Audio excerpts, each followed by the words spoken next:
the issue.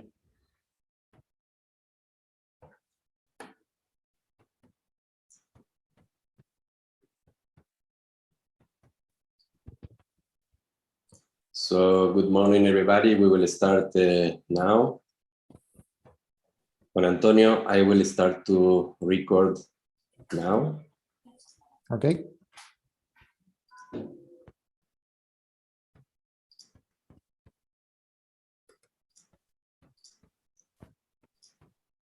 And good morning, everybody. This is another seminar by the Instituto de Astrofísica de Andalucía in Granada, in Spain.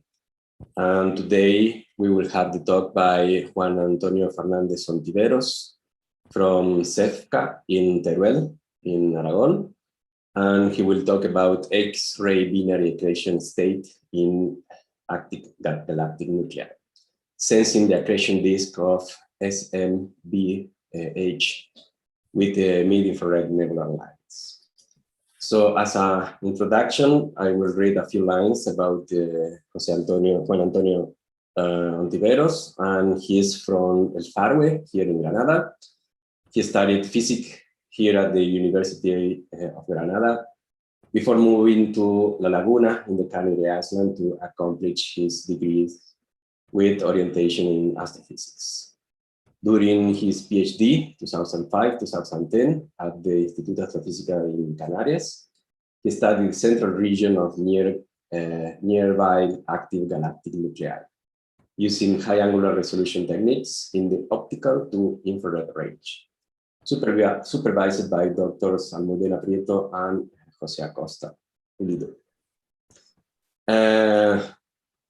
He then moved to the Institute of Space Astrophysics of Planetology in IAPS in Rome, in Italy, to specialize on spectroscopy in the mid to far infrared range with Professor Luigi Spinovio, producing a spectroscopic atlas of AGN source observed by the Spitzer and Herschel satellites. After a third postdoc at the IIC, he moved to Athens for a 6-month research stay at the National Observatory and the National and Kapodistrian University to work with Dr. Calliope Dacia. Then he moved, finally, last July, he started a tenure-track position at the Centro de Estudios de Física del Cosmos in Aragon, the Seyfert, in Teruel, Spain, and where he is currently working on the G+ and G-PASS surveys carried out at the Jabalambra Observatory, an unprecedented survey of the northern sky covering thousands of square degrees in several modes and intermediate band filters. So today he will talk about X-ray binary accretion states. And Juan Antonio, when you want, the floor is yours. Okay, thank you very much, René, for the introduction. Before starting with the talk, I would like to thank the IAA here in Granada for inviting me as visitor, and I would like to give a short overview of the work that we are doing here with Borja Pérez Díaz, Enrique Pérez Montero, and Pepe Vilcher. We started a collaboration last year during the pandemic to develop new methods to determine chemical abundances using the infrared lines in the nebular lines in the infrared spectrum. These are lines observed with Herschel and Spitzer satellites, and they are compared to photoionization models of star-forming regions, AGNs, and also we are introducing the treatment for shocks to measure the chemical abundances. This was a very fruitful collaboration, and actually we already published the first paper of this method for the star-forming regions that you can find in this web page. The code is in Python and it's very easy to use, so you can just introduce as input a table with the flux lines, and then the code provides you with an estimate of the oxygen abundance, the nitrogen over oxygen abundance, and the ionization parameter. In the figure on the right, I'm showing some results for the comparison between the chemical abundances obtained with the infrared method and the same method using the optical lines. As you can see, both methods are in agreement with some scatter of about 0.15 dex. I would like to emphasize that the difference that you see here is not related to uncertainties in the method, but it's mostly due to the fact that infrared and optical lines are proving different regions in the nebula of these galaxies. And as an example, pointing here to the galaxy NGC 3198, this is a galaxy for which we recover higher metallicities in the infrared than in the optical. And when you look at the images of this galaxy, you realize that in the near to mid infrared, there is a strong bright nuclear region that it's much fainter in the optical. So in this case, the difference between the optical and the infrared abundances is mostly due to the fact that the central region of the galaxy is contributing to the chemical abundances in the infrared, but in the optical, the external blue regions in the star-forming regions in the arm, they are contributing more. This is one of the big advantages of the infrared, that it allows you to peer through the dust obscured regions in galaxies and measure the chemical abundances there. Another big advantage is the temperature, because the infrared lines depart from energy levels that are closer to the ground state. They have a much smaller dependency with the temperature when compared to the optical lines. Typically, even in cold plasmas with a few thousand Kelvin, you already form the infrared lines, and their emissivity does not depend so strongly on the temperature. While in the optical lines, the emissivity of the lines is a strong function of the electron temperature in the plasma. And the third big advantage is the determination of the nitrogen over oxygen abundance. Nitrogen has a twofold origin. It's an element that it's produced by massive stars, but it also has a secondary production channeling intermediate mass stars. And in the far infrared, you have lines for nitrogen 3 and oxygen 3 between 52 micron and 88 micron. And the ratio of these lines is very little depending on models. It's not affected by obscuration, and it's not affected by temperature. So it allows you to determine very precisely the N over O abundance of your nebula. So this method can be used for many studies in galaxy evolution, or particularly if you are interested in dust embedded regions. And one of the science cases that we have been developing is the study of the chemistry in AGN driven winds.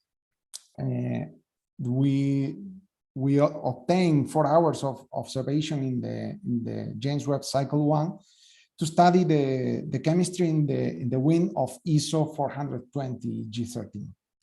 This is a post-starburst galaxy with a massive outflow of molecular gas detected in ALMA images that you can see is the red region in this figure, in this map, and it has a counterpart in ionized gas.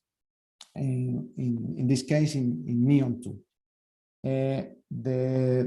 With the James Webb data, we are going to investigate the chemistry of the wind launched by the AGN in the center of this galaxy. And this is very interesting because this mechanism can act as a regulator of the chemical evolution in galaxies, because it is able to eject heavy elements formed in the central part of the galaxy to the outer disk or to the circumgalactic gas. So if you are interested in using these tracers, do not hesitate to contact us. And if you are at IAA, come by to the. I'm working at the same office that Enrique Perez, so pass by and we can talk further about this. Now I'm going to start with the talk about accretion states in AGN. This is a project in which I worked for some time. We discussed for a long time with Teo Muñoz Darias at the Instituto de Astrofísica de Canarias. And we came up with an idea to prove the presence of the accretion disk in supermassive black holes using the nebular lines in the mid-infrared. So first of all, the existence of accretion states in stellar mass black holes is established in these low mass systems. Very nice examples are low mass X-ray binaries. These are systems formed by a compact object, a neutron star or a black hole, and a late type star companion. The companion stars transfer material through the Roche lobe to the disk of the compact object. And during most of its lifetime, the system remains in a quiescent state. So the accretion disk is built little by little, and the compact object is in a low luminosity state, several times lower than Eddington luminosity. At a certain point, the disk is complete. And thermal instabilities in the disk drive these systems into an outburst state in which the disk becomes very bright. It completely outshines the companion. And in fact, these systems are very bright in the X-rays. They are among the brightest sources in the sky during an outburst. During the outburst, the system is at a luminosity closer to the Eddington limit. And then this situation may last for months to a year. When the outburst ends, the system comes back to quiescence and the cycle starts again. Nevertheless, these two states can be better studied using the hardness luminosity diagram. This is a representation of the X-ray luminosity of the system against the spectral slope in the X-rays. Due to the lower mass of the black hole, of the stellar mass black holes, the disk is much hotter when compared to AGNs, and so the disk emission peaks in the X-ray range. That's why with an X-ray spectrum, you can characterize the balance between the disk emission and the jet corona emission at higher energies. So the soft state is a state in which the disk dominates, the spectrum is softer, and the corona dominates only at higher energies. During the hard state, the disk recedes or disappears completely, and the spectrum is mostly dominated by inverse Compton emission from this jet or corona system.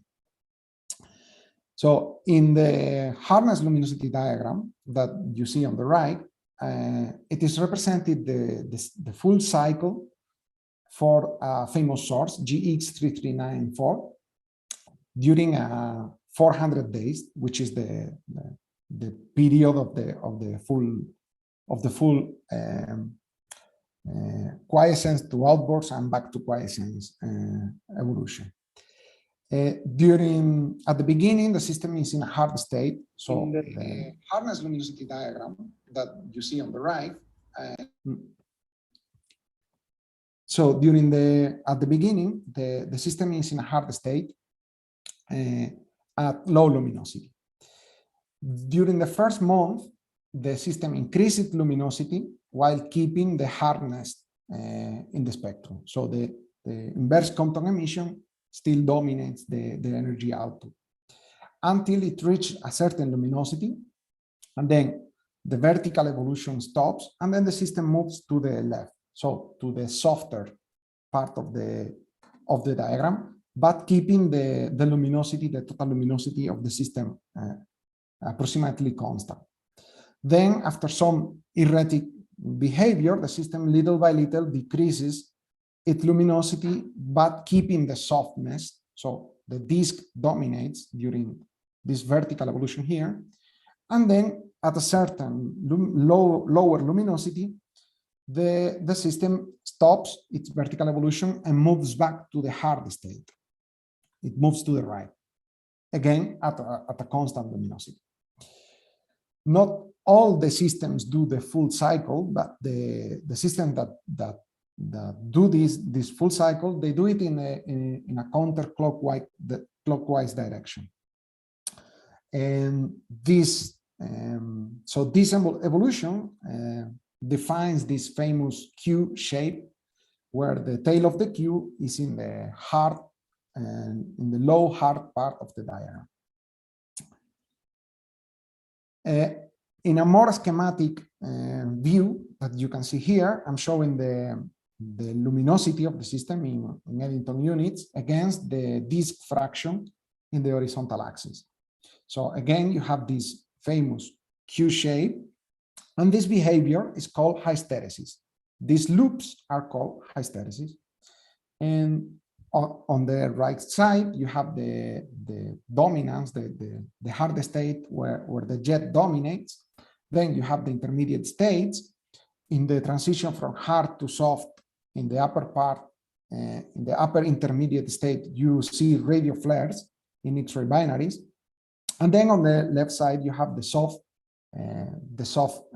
part of the diagram, where the disk is dominating the emission, and the system tends to be radio quiet. So the jet shuts off during the soft state. There are two things I want you to remember from this figure. The first one is that the soft to hard transition occurs at almost always at 1% of the Eddington luminosity. So while the hard to soft transition at high luminosity may happen at different luminosities, even for the same system, for different outbursts of the same system, the soft to hard transition occurs always at 1% Eddington. And that means that when the system is in a very low luminosity state, so below 1% Eddington, the spectrum of the source is always hard. So in other words, the jet dominates when the system is in the tail of the Q of the Q shape of this diagram. The presence of hysteresis is not only detected in the spectral components, it also happens in the timing properties of these sources. In this figure, you can see the count rate in the vertical axis against the characteristic amplitude of the flux variation for the same system, GX3394, during two cycles, during two outbursts, the 2007 outburst and another one in 2004.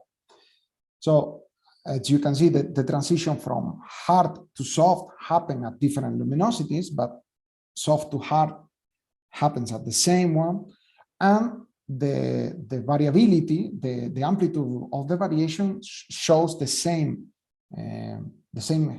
hysteresis behavior that you could see in the spectral components. Moving to the accretion jet coupling, I mentioned before that the jet corona dominates during the hard state. So, and we already know regarding the unification with AGNs, we already know that this state is common and is present in AGNs, and we call it the fundamental plane of black hole accretion. In the figure of the left, you see a representation of the fundamental plane of black holes. This is a relation between three parameters: the X-ray luminosity, the radio luminosity, and the mass of the black hole. So when you normalize one of these parameters, for example, in this case, the X-ray luminosity is normalized by the mass of the black hole, you can fit in a single plane X-ray binaries like GX3394 in white triangles here, Sagittarius A, and also low luminosity AGNs and radio galaxies in the right side of the diagram. That means that the the energy output is regulated by a jet, and the jet physics apply across the whole mass range from a few solar masses to millions of solar masses. When X-ray binaries are in the hard state, they move in the vertical blue track in this diagram, and that means that they move along the fundamental plane of black hole accretion. So in the hard state, the unification between stellar mass and supermassive black hole is known. So the question now is, do AGN show accretion states for the rest of the diagram? Do they follow these tracks as X-ray binaries do? We have two main problems that hamper the answer to this question. The first one is the long time scales. So you can observe an X-ray binary and follow its evolution during 1 year and see the source doing the full cycle. But in AGNs, this is millions of years. So you cannot track the movement of one source in these diagrams. The second problem is the access to the disk continuum. In X-ray binaries, the disk peaks in the X-rays and we have access to it. But in AGNs, the disk emission peaks in a part of the spectrum that it's completely absorbed by hydrogen in the host galaxies and also in our galaxy. So most of the disk emission is completely absorbed by the gas, and the red part of the accretion disk in low luminosity system is completely dominated by the host galaxy luminosity. So it's very difficult to access to this component in AGN. The quest for AGN accretion states started very early, even before the unification theories in AGNs. This is a paper by Penston and Perez in '84, and these authors proposed that an evolutionary sequence, because they observed that the broad component of H beta in the galaxy NGC 4151 disappeared in a period of about 10 years. Not only the broad component, but also the blue featureless continuum that is typically associated with the disk emission also disappeared in this period. So they suggested that Seyfert 2 galaxies might be Seyfert ones in which the continuum, the central engine shut off during some time. After that, the success of the orientation-dependent interpretation in AGN left the idea of accretion states in AGN aside. In the unified model for AGNs, the difference between type 1 and type 2 sources is associated to the different line of sight for one source or others. So the central engine, where you have the supermassive black hole and the accretion disk, is surrounded by a dusty structure called the torus that blocks the direct emission for certain line of sights. So, for example, if you are looking at a type 1 source through a line of sight close to the polar direction, you can directly see the accretion disk in the center, and so you can see the broad lines that are formed very close to the black hole, and the narrow emission lines that are formed far away from the nucleus. However, if you look through a edge-on direction, then the torus is blocking the direct emission from the central part, and so you don't see the broad line region. And you only see in the spectrum the narrow line region from the gas located far away from the nucleus. The discovery of broad lines in the polarized spectrum of type 2 AGNs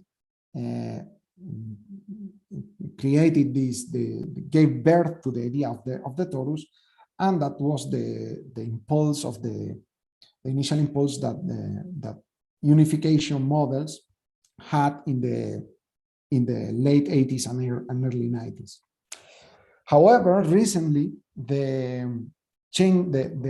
idea of accretion states in AGN is resurfacing again, because the vast monitoring of the sky due to the surveys that have been performed in the last decades started to detect an increasingly number of changing looking sources. So they do not seem to be any more rare objects, but they seem to be more and more common. One example, two examples that I show here from Frederick in 2019. These are sources that in a period of about 20 years, they change it. So in their spectrum, which was mostly dominated by the stellar component, in this period, the continuum flux increased by orders of magnitude. You start to see the blue continuum associated with the disk emission, and the broad lines appear in the spectrum.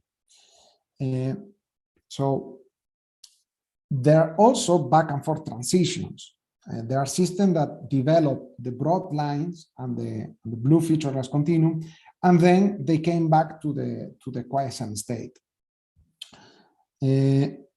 And this is not explained by variable absorption. For example, if you try to do the numbers to think that there is a cloud of a dusty cloud that it's moving across the line of sight between the central engine and the observer, the timescales that you recover are not consistent with the timescale that you expect for the orbits of the dusty gas around these black holes.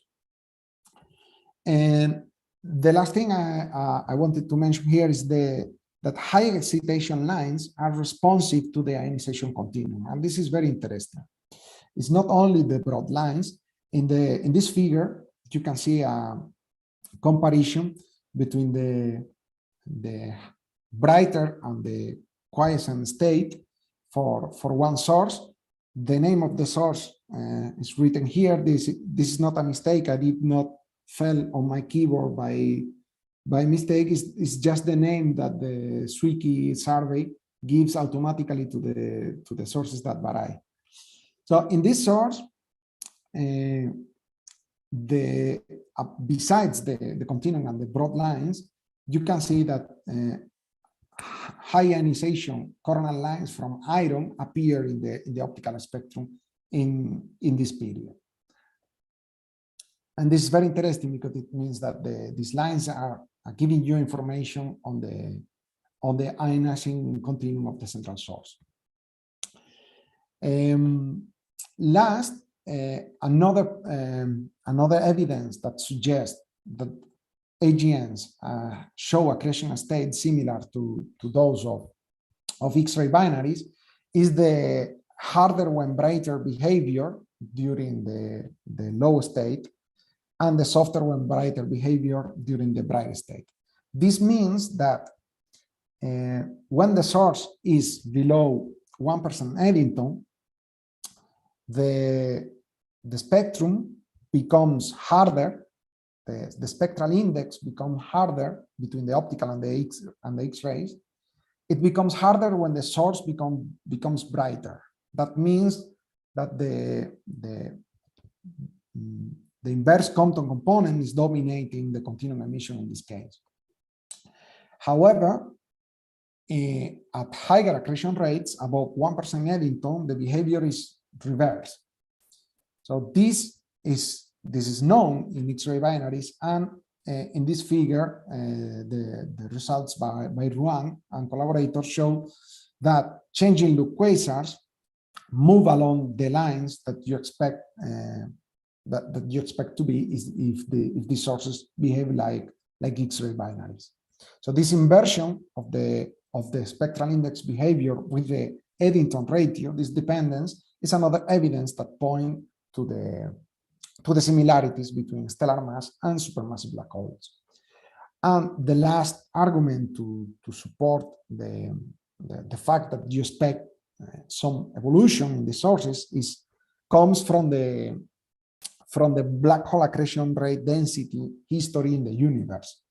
So from cosmological surveys, we realized that there was a peak in the activity of black holes about 10 gigayears ago, around Redshift 2.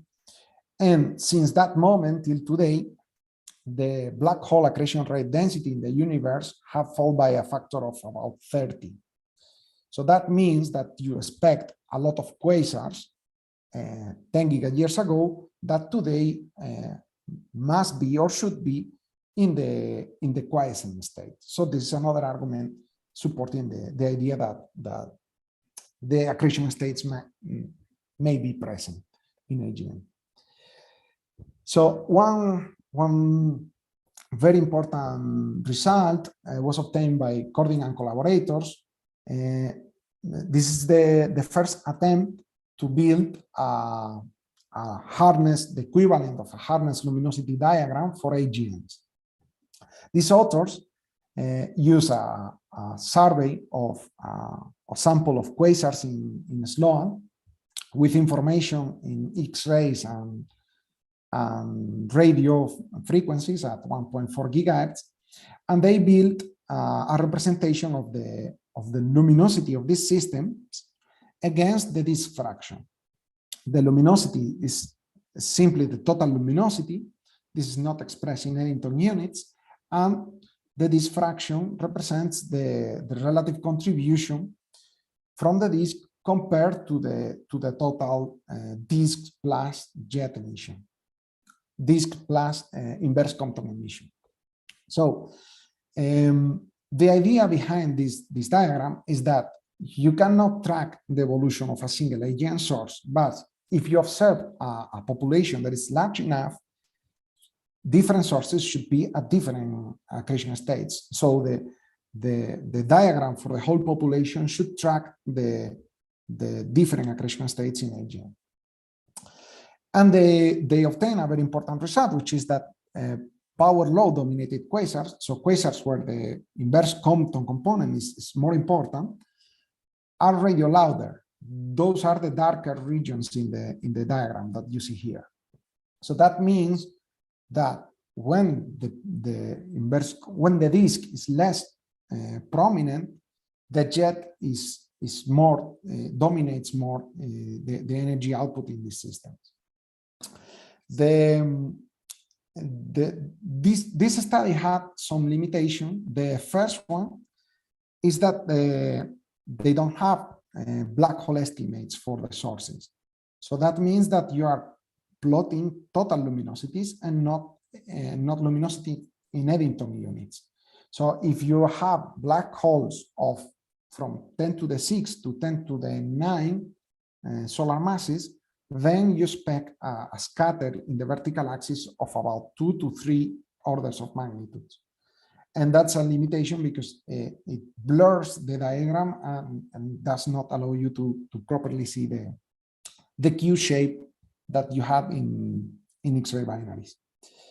The second limitation is that the disk continuum cannot be accessed in the optical for faint sources because the galaxy dominates. So these authors incorporate a sample of liners to the diagram, but the disk emission in these liners is estimated just from the H beta emission using a correlation. So even though they fall more or less in the part of the diagram that you expect, you are not really proving the disk emission in these systems. And that's a limitation to compare with the X-ray binaries, where to really prove that you have the characteristic Q shape that hysteresis produce. So our approach was to use a sample of 167 AGN that had spectra from Spitzer, and to solve the problem of or to amend the problem of the unknown black hole mass, we use the stellar sigma measured from the optical spectra of these sources to estimate the black hole mass. So the M sigma, using the M sigma relation, so this is a relation between the black hole mass and the velocity dispersion of the stars in the bulge, you can estimate the mass of the black holes in these systems. For those with dynamical measurements, we use the dynamical measurements, and for the others, we use the M sigma relation. The M sigma relation has a scatter of 0.3 dex, and so that means that we reduce the vertical scatter in the previous figure by a factor of 10. And that's very useful to really clarify the diagram. The second thing that we do is to use the nebular lines in the infrared to prove the emission from the disk continuum. So in this figure, you can see the spectrum of an AGN, the luminosity against the ionization potential of the energy of the radiation, and the vertical lines represent the ionization potential of the different ionic species. So the infrared lines allows you to map the part of the spectrum, of the primary spectrum of AGN, that it's absorbed by hydrogen. So you don't have access to this region here, but the information on the shape of the ionizing continuum is encoded in the gas, in the lines that receive that ionizing continuum.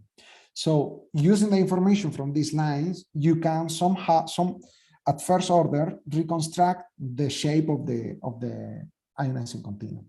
And the idea, in this case, is to use oxygen 4 and neon 2 lines, which map 55 electron volts and 22 electron volts, to prove the presence of the disk emission in the systems. So a schematic representation to illustrate this is this diagram here. On the right part, you have the input spectrum. So you have the continuum from the AGN, and this big bump here represents the emission from the accretion disk. So the accretion disk ionized the narrow line region and excite the lines and the transition here. You take the spectrum of that part, and when the disk is present, because you reach high energies, you can enhance or you can produce bright oxygen 4 emission when compared to neon 2. That's because the ionization potential of oxygen 4 is high, and you reach that energy with the photons from the disk. During the low state, the disk is truncated, so you lose the inner orbits of the accretion disk around the black hole, and that means that you lose the most energetic photons to ionize the gas. So your spectrum would be something like the blue line in this figure. Is a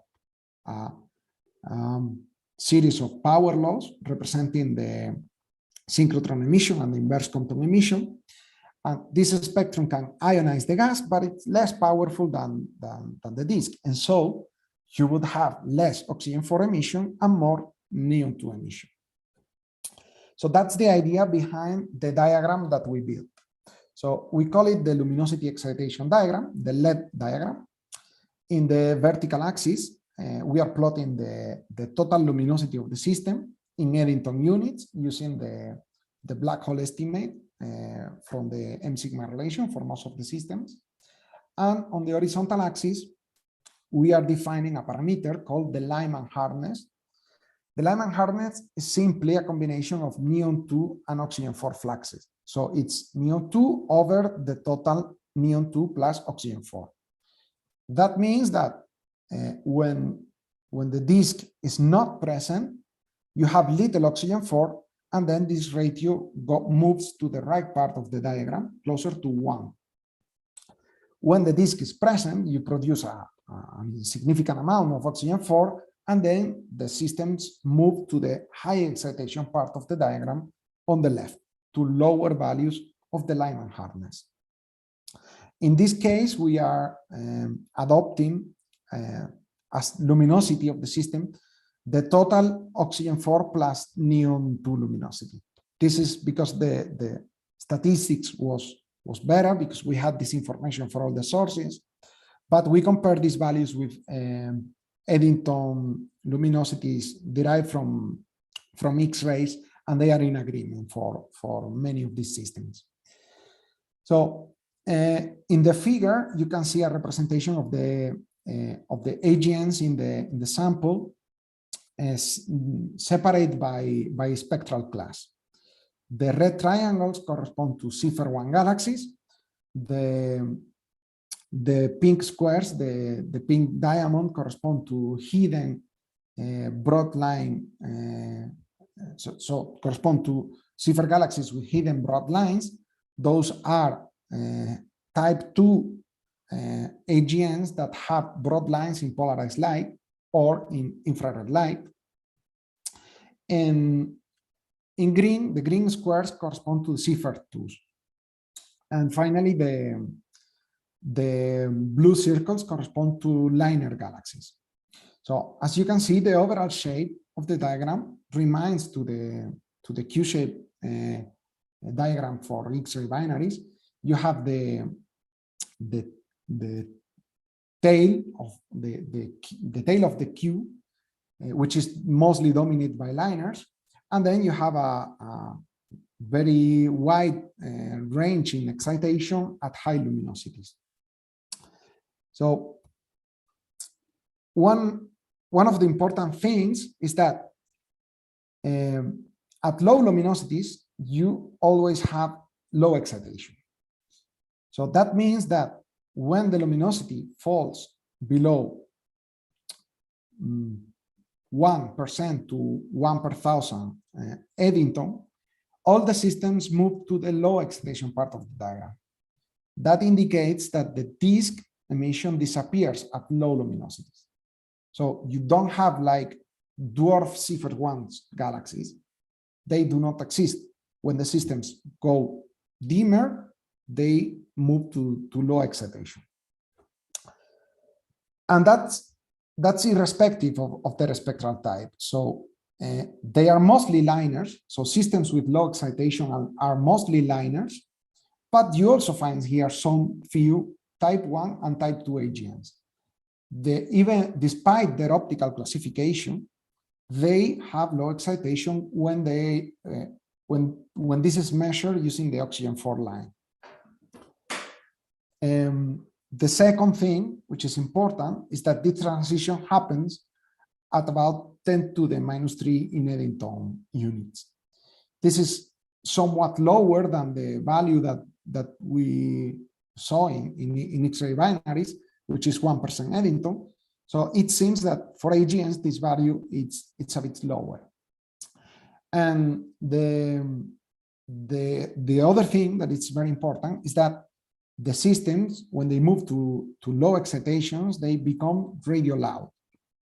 So the symbols in this figure are color coded depending on their radio to X-ray radiation. So this is a measure of the radio loudness of the systems. Systems with black color are more radio loud, and systems with clear color are radio quiet. So the system, the system that have more radio loud emission are those with low excitation, and that indicates that at low excitation the jets dominate the emission in these galaxies, in these nuclei. This is in agreement. The overall behavior that we observe in excitation is in agreement with photoionization models. So we compute some photoionization models using as input spectrum the disk emission that we see here in this figure. And those were compared with photoionization models using this power law input spectrum. So the disk emission predicts values that cover the range observed for systems with high excitation, the system with disks emission. And for the power law systems, even at high ionization parameter values, you don't go beyond a certain threshold in Lyman hardness excitation. So even if you increase the rate of ionizing photons, because the spectrum is very steep in this range, you cannot produce a significant amount of oxygen 4 in order to move this system to the left part of the diagram. So now, after from the previous diagram, we derive the probability density using a Gaussian kernel to recover the 2D the probability distribution based on the for each population, for each spectral class, for each kind of AGN type. So in this diagram, you can see that the Seyfert 1 galaxies, the red area covers a wide range in excitation, and they are mostly they dominate the part of the diagram with high luminosities, high Eddington luminosities and high excitation. The type 1 galaxies with hidden broad lines corresponding to the pink color agrees very well with the Seyfert ones, with the broad line galaxies. Liners are on the right side of the diagram, and they cover a very wide range in luminosity. So you have liners from 10 to the minus 5, even almost 10 to the minus 6 in Eddington luminosity, up to almost 0.1 Eddington luminosity. And Seyfert 2s, they appear to show a bimodal distribution. The statistics is not very high, but you see some sources that fall closer to the Seyfert 1 galaxies, and some others that fall at high luminosities but low excitation, closer to the upper side of the liner distribution. On the sides, you can see the marginal distributions in the histograms. So we identify low luminosity AGNs, so low luminosity liners, as sources in the hard state, because they are consistent with a power law continuum dominated by the jet, and in this diagram they show low excitation and low luminosity. These are the sources that fall in the tail of the queue. Then we identify as soft state AGNs those in the upper left side of the diagram. So those where the disk is prominent and it's exciting the gas, and then you have high excitation and high luminosity. So those are the systems that are consistent with being disk dominated. And then sources in the upper side, so in the high luminosities but low excitation, so about half of the Seyfert 2s and the bright liners, they are consistent with sources in the intermediate state. So these would be sources that would be in transition from the hard state to the soft state. An important thing here is that, as you can see, liners, they fall in two classes, and they cover a very wide range in luminosity. So liners is a very heterogeneous class, and in this figure suggests that you should divide liners and separate those sources with high luminosities. Typically, these are Euler galaxies. These liners fall in Euler galaxies, galaxies with high star formation rates and high star formation activity. And when you compare that to liners in the lower side of the diagram, they are typically found in more elliptical systems. So you should take care with the liner definition, not to mix these sources, because they cover a very wide range in Eddington luminosity. So a more schematic view of the system of this idea is this figure, where you can see just the probability distribution, not the individual points. So the horizontal axis represents the disk luminosity, and the vertical axis is the total luminosity. During the soft state, you would have the disk dominating the emission, and then during the hard state, it would be the jet. An important addition in this figure is the gray area that you can see on the right side. So to define this area, we derive again the probability distribution, but we put together all the sources and we weight them by the radio loudness, estimated as the radio over X-ray emission.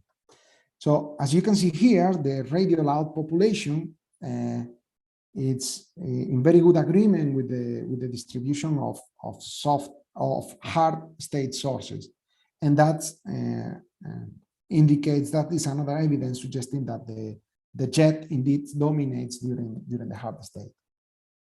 So the question now is what is happening with the X-ray binary population? So we cannot track the evolution of a single AGN source, but we can mix the evolution. We can mix the outburst cycles of the X-ray population and see if we recover the same that we see for AGNs.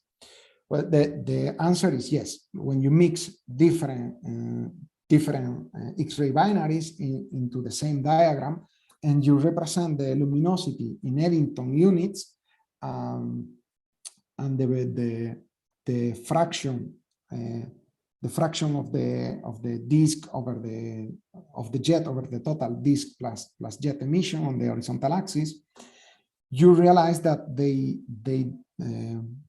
they show a very similar shape as the probability distribution that we see for AGNs. The sources that you can see here in the vertical lines on the right side of the figure is just sources that are completely dominated by the power law from the inverse Compton, and they have zero disk contribution.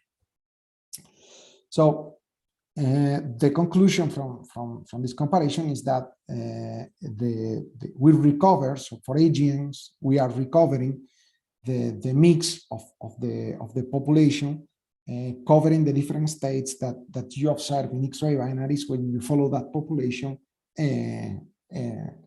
for several outburst cycles. And the last part, the last thing I wanted to mention is that we did also a comparison with some properties of the host galaxies. In particular, I'm showing here the same LED diagram, so the luminosity of the central engine in Eddington units against the excitation, but now the sources are color-coded depending on the star formation rate in the central region of these galaxies. So to derive the star formation rate, we are using the PAH emission at 11.3 microns. So the aperture, the emission is coming relatively from the same region, as we are measuring the oxygen and neon lines, and we are translating the PAH flux into star formation rate. So as you can see, the sources with the higher star formation rates are those in the right upper part of the diagram. So typically sources with low disk contribution and high luminosity, they have star formation rates of about 10 to 100 solar masses per year. Type 1 sources, the ones that are clearly dominated by the disk emission, they tend to show smaller star formation rates, and then liners, sources in the hard state, so not liners, but low luminosity AGNs, in the hard state, they show very little star formation. That means that these are sources that you find in elliptical galaxies or in early type spirals. And from this diagram, one could speculate of a possible evolutionary sequence. So you would start with a Euler-like source with a bright nucleus, but not dominated by the disk, and then a lot of star formation. Then the quasar phase or the Seyfert 1 phase would come after that, when the star formation is already lower, but the active nucleus becomes brighter. And then after that, the galaxy, the stellar population of the galaxy becomes older, and also the emission from the black hole, which does not have more fuel to accrete, becomes weaker and moves to the hard state. So that's a possible scenario and that's an idea that we would like to investigate further in the future. So finally, this is my summary. The conclusions are that nebular infrared lines are excellent proofs of the ionizing continuum, and they are promising tracers to sense the shape of the continuum emission in AGNs where you don't have a direct access due to the absorption by hydrogen. We conclude that supermassive black holes show accretion states similar to those in X-ray binaries, and this suggests that a more accretion-oriented AGN classification beyond the classical optical spectral types should be used, should be implemented. And for the future, spectroscopic studies with James Webb, Euclid, and W-FIRST can be used to explore this scenario. So that's all. Thank you very much. And questions. Thank you, Juan Antonio. Thank you very much for the seminar, for the talk. And now the talk is open for question. Please raise your hand if you want to make a question. For doing that, press the button reactions, and then you can raise your hand.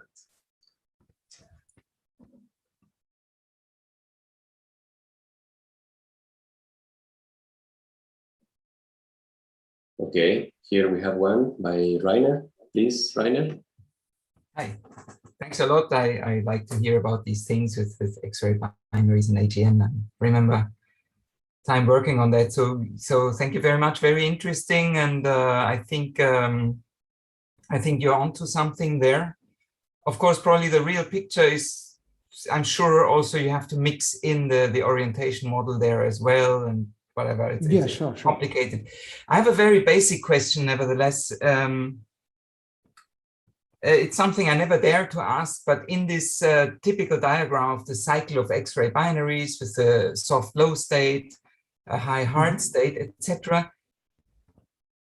This is a very basic ignorance, but I always learn that where there's accretion, there are jets to carry away angular momentum, etc. So we always see accretion disks and jets together, but in the X-ray binaries, in the end, we do not see a jet when we see an accretion disk. So is there something that we have fundamentally wrong about accretion?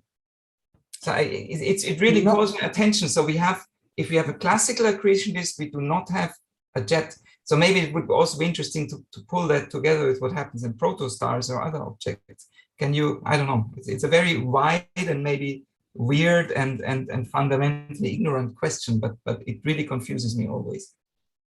Well, I myself, I'm not an expert in X-ray binaries, but the thing is that you don't you don't completely lose the disk. The disk is always there, and you can see that it recedes.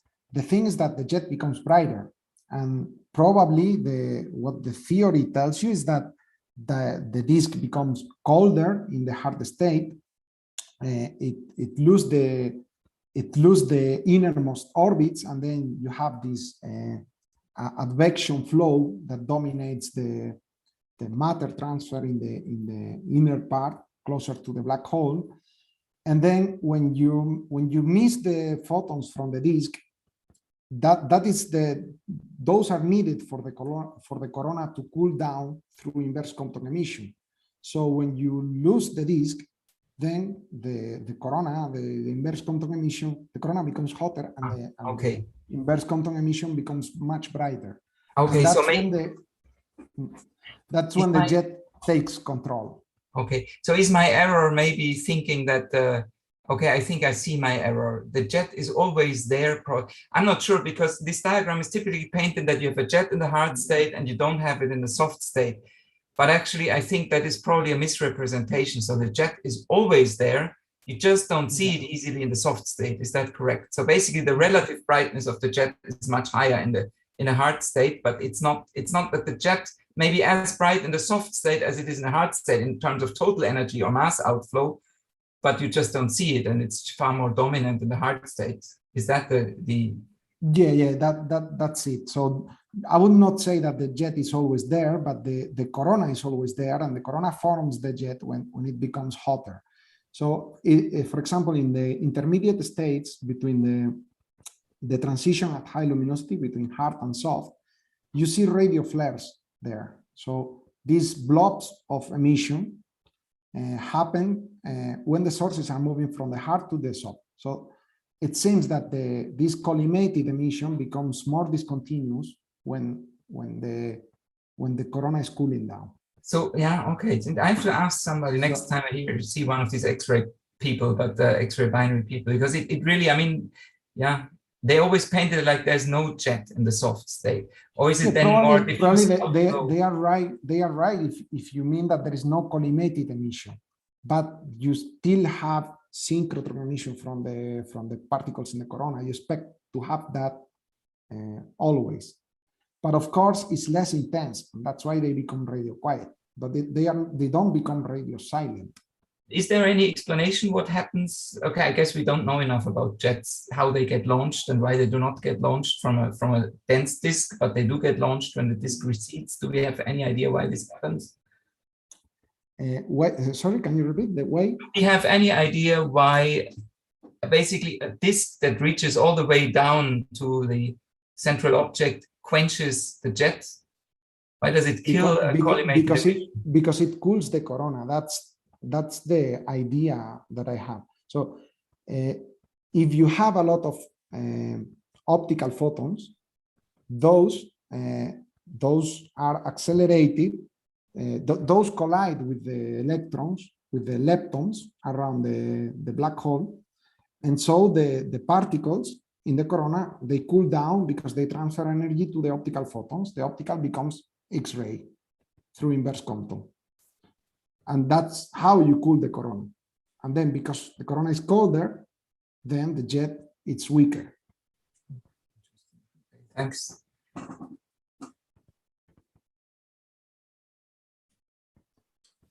Thank you, Rainer. Another question for Juan Antonio?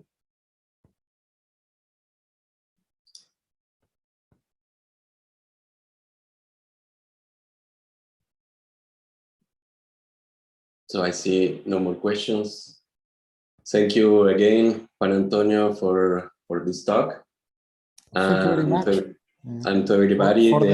For the people at IAA, I will be here till October 20th. So feel free to pass by. And where are you, please? At Enrique Perez Montero's office. So it's building C and upstairs. Upper floor. Okay, thank you very much, Juan Antonio, and see you for everybody. Thank you. Thank you very much. Bye. Bye. Thank you.